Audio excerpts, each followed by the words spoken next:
এতদিন আমি আমার অনেক ছোট বড় কাজ তোমাদের সাথে শেয়ার করেছি, তবে আজ আমি দেখাবো আমার মা বাংলার শিল্পকলাকে কেন্দ্র করে কিভাবে মাদুরের চারিপাশে গামছা বুনে একটা অপূরূপ সুন্দর একটা শিল্প সৃষ্টি করেছে।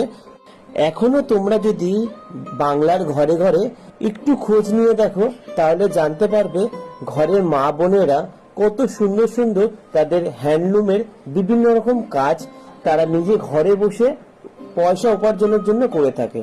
আমার মায়ের এই ছোট্ট প্রয়াস তোমাদের কিরকম লেগেছে অবশ্যই কমেন্ট করে জানিও। ভালো লাগলে ভিডিওটা শেয়ার করো।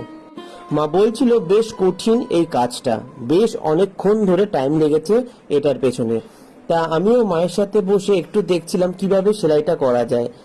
তো একটু আধটু শিখিয়ে দিল মা।